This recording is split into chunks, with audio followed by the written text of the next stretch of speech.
अब बात करते हैं नए स्टूडेंट की।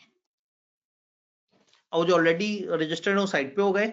न्यू स्टूडेंट वाली डिस्कशन सबके लिए रेलेवेंट है, वो जिनको आर्टिकल्स नहीं भी मिले उनके लिए और वो जिनको मिल गए हैं उनके लिए। लेकिन जिनको आर्टिकल्स नहीं मिले, खुदा के लिए इस वक्त पढ़ना नहीं शुरू करना। हम बिल्कुल नहीं चाहते आप एडमिशन लें, आप एक दफा फम में चले जाएं, आप मेंटली एट पीस आ जाएं, फिर उसके बाद आप क्लासेस शुरू कर दें, हमें कोई दुख नहीं है। लेकिन we are discussing about the planning. नए स्टूडेंट्स के सब्जेक्ट सिलेक्शन पैरामीटर क्या होने चाहिए। अब डिपेंड करता है आप कौन से स्टूडेंट है।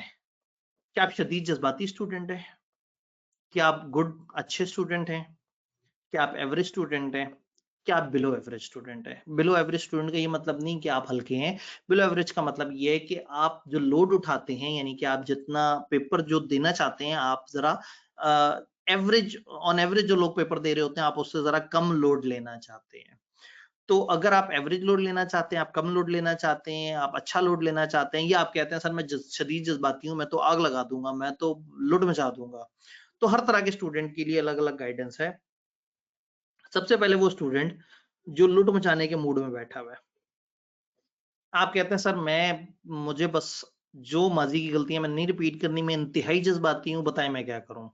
अब याद रहे मैं नए स्टूडेंट्स की बात करूं, जब नए स्टूडेंट्स की बात करूं तो एसपीएम गायब, मैं एसपीएम का जिक्र नहीं कर रहा और ऑडिट का इसलिए जिक्र नहीं कर रहा कि वो कहानी में हमारे है ही नहीं, क्योंकि आपको हैंड्स ऑन कोर्स देना पड़ेगा उससे पहले। रिपोर्टिंग का पेपर उठाना चाहिए, कॉर्पोरेट लॉ का पेपर उठाना चाहिए। दो बड़े जालिम पेपर हैं, दो बड़े लेंथी पेपर हैं। सीए फाइनल छोड़ें, पूरे सीए के सबसे लेंथी जो दो पेपर हैं वो रिपोर्टिंग और कॉर्पोरेट लॉ, सीए फाइनल का। इफ यू आर अ शदीद जज्बाती स्टूडेंट और आप कहते हैं मैंने 3 उठाने और मैंने एक बड़ा लोड उठाना है ताकि मैं साल 1.5 साल बाद जब मेरी अटेम्प्ट है मैं अच्छे तरीके से उसको अटेम्प्ट करूं, तो रिपोर्टिंग और कॉर्पोरेट लॉ एक आइडियल चॉइस है। देन सस्टेनेबिलिटी का पेपर आप साथ में थोड़ा सा मनोरंजन के लिए ऐड कर सकते हैं कि हाँ भाई चलो मेरे पास एक दरमियाने साइज का भी पेपर हो ताकि थोड़ा सा हौसला रहे। लेकिन इंटरेस्टिंग बात यह है कि एसपीएम का पेपर अभी, सस्टेनेबिलिटी का पेपर अभी प्रॉपर पैदा ही नहीं हुआ। तो इसका मतलब है कि आपको आज रिपोर्टिंग और कॉर्पोरेट लॉ से स्टार्ट करना होगा और 3-4 महीने बाद जाके आपने अपनी सिचुएशन देखनी है। अगर आपको लग रहा है 2 काफी हैं तो बस 2 देते रहें, और अगर आपको लगता है मैं तीसरा पेपर ऐड कर दूं तो फिर सस्टेनेबिलिटी को ऐड कर दें। मैं टेक्स्ट लिखता, लेकिन प्रॉब्लम ये है कि आज से 6 महीने बाद टेक्स्ट की फिर वही खराब वाली अटेम्प्ट आएगी जिसमें अपडेट्स नहीं हुई हुई होती चीजें। नंबर 2, आप कहते हैं जी मैं गुड स्टूडेंट हूँ, अच्छा स्टूडेंट हूँ। ओके, अच्छे स्टूडेंट है, लेकिन शदीद जज्बाती नहीं है। ओके, आप तीसरा पेपर मत दें, आप 2 पेपर दें, लेकिन 2 वो उठाएं कि एक दफा लक समझ जाए, मजा आ जाए। कि आप कहें सर मैंने रिपोर्टिंग और लॉ उठाया और मुझे और कुछ करने की तलब ही नहीं रही है, मैं अच्छा स्टूडेंट था और मैं ये चाहता हूँ कि मैं ये 2 सबसे बड़े वाले जिन शुरू में निकाल लूँ। एक टाइम था कि हम कॉर्पोरेट लॉ सजेस्ट नहीं करते थे। Again, corporate law is that paper जो मेरी स्पेशलाइजेशन है, लेकिन पिछले 3-4 साल से मैं लोगों को मना कर रहा हूं कि आपने कॉर्पोरेट लॉ का पेपर शुरू में नहीं उठाना, इसलिए कि जो पिछली स्कीम थी जो खत्म हो रही है उसमें कॉर्पोरेट लॉ का पेपर पास होने से ना एमएसए 1 ओपन होता था ना एमएसए 2 ओपन होता था। तो कॉर्पोरेट लॉ टैक्स वो 2 पेपर थे जिनका देने से इमीडिएटली को फौरन से बेनिफिट नहीं मिलता था। तो मैं लोगों से कहता था भाई कॉर्पोरेट लॉ को आप होल्ड कर लो, आप एंड की करीब इसको पेपर देना। लेकिन अब कॉर्पोरेट लॉ का पेपर शुरू में उठाया जा सकता है, क्योंकि अब इस ये आपने 6 में से कोई से 5 पेपर पास करने हैं ताकि आपका केस स्टडी ओपन हो जाए। उसमें भी एक अच्छा मशवरा ये है कि आप बीएफडी को होल्ड करके रखें, क्योंकि जो केस स्टडी पेपर है उसमें बीएफडी दोबारा से आपको पढ़नी पड़ेगी। तो अगर आप 6 पेपर में से बीएफडी को उठा के उस टाइम के लिए रख दें जब आपका एक ही पेपर रह जाए, तो आप बीएफडी के साथ केस स्टडी उठा के दे दें। उसके अलावा जो 5 पेपर हैं उसमें से ऑडिट फंस गया, तो we are talking about 4 paper हमारे पास इन हैंड आ गए, that is law, reporting, taxation और सस्टेनेबिलिटी। क्योंकि मैंने आपको बताया कि जो ऑडिट का पेपर एआरएस वो चला गया आपके उसके ऊपर, हैंड्स ऑन कोर्स देने के ऊपर, और इसी तरह से बीएफडी या एसबीएफ जो है वो बिजनेस फाइनेंस वाला जो पेपर है वो आइडियली केस स्टडी के साथ मिक्स करके दिया जा सकता है। तो असूलन आपको पहला कॉम्बिनेशन इन 4 में से कोई उठाना चाहिए, रिपोर्टिंग, ऑडिट, टैक्स और सस्टेनेबिलिटी। तो ये हो गया गुड स्टूडेंट।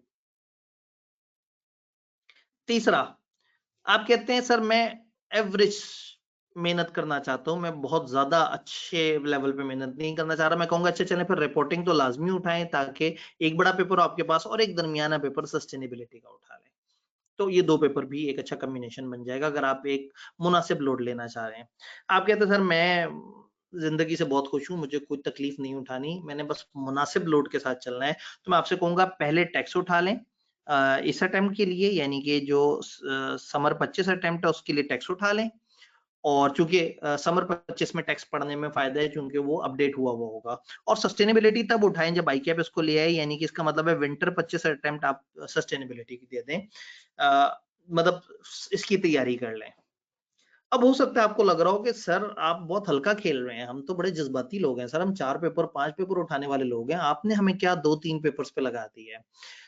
तो भाई कैफ की कहानी डिफरेंट होती थी, सीफैप की कहानी डिफरेंट है। सीफैप के सिलेबस काफी लेंथी हैं, इसमें काफी एनर्जी लगानी पड़ती है और फर्म की रूटीन के साथ ये इतना आसान नहीं होता। आप सुबह से लेकर रात तक ये काम कर रहे होते हैं, उसके बाद आप जब बैठते हैं तो आपका दिल बिल्कुल भी नहीं करता पढ़ने के बारे में।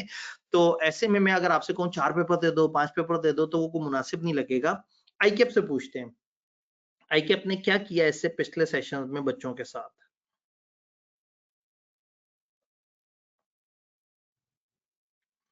विंटर 2022 मैं पिछली 4 अटेम्प्ट्स आपके साथ शेयर करता हूं।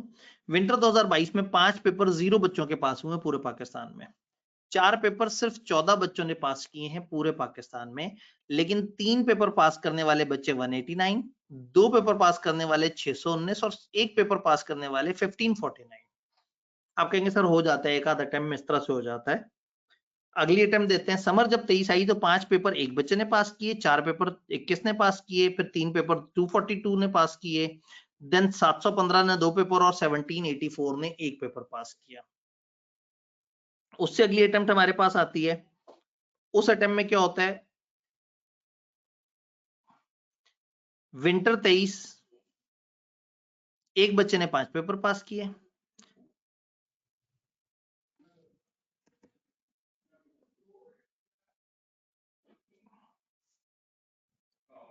25 बच्चों ने 4 पेपर पास किए, 206 बच्चों ने 3 पेपर पास किए, 785 ने 2 पेपर पास किए और 1834 ने 1 पेपर पास किया।